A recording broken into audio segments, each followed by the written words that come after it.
A soma final do ano, carnaval, chegada da vacina e as variantes.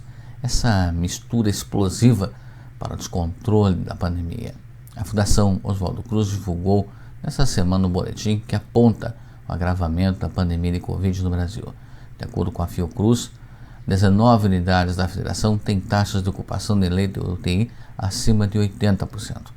Além disso, nas últimas semanas, o número de casos de óbitos decorrentes da doença bateu recordes diários no país.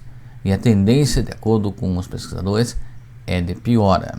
Ou seja, o que a saúde do Paraná está vivendo não é uma situação isolada. A pandemia está em descontrole em todo o território nacional. O coordenador do Observatório Covid-19 da Fiocruz, Carlos Machado Freitas, afirmou que uma mistura de fatores levou o Estado brasileiro a chegar ao colapso em seus sistemas de saúde, sendo a soma de festas de final de ano, carnaval, a chegada da vacina e das variantes do coronavírus. Nós podemos apontar alguns fatores que contribuíram para chegarmos à situação atual.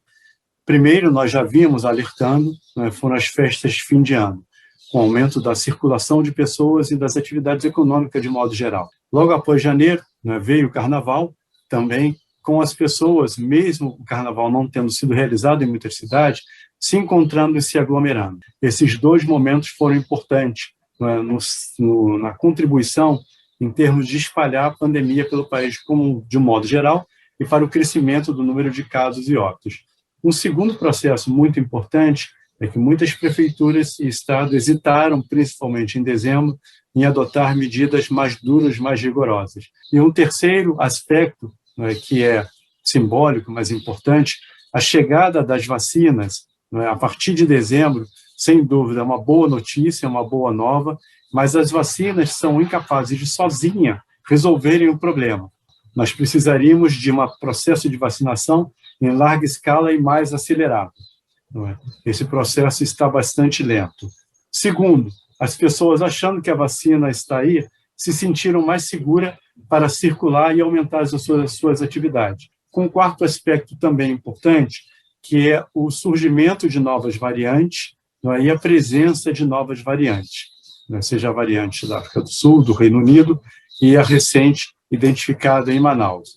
Há muitas incertezas ainda, mas os dados apontam que essas variantes podem ter um potencial maior de transmissão, com impacto nas reinfecções e na vacinação. Tudo isso, esse conjunto de fatores, nos acendeu um alerta muito importante, a ponto de chamarmos a atenção para a situação crítica e grave que vivenciamos hoje.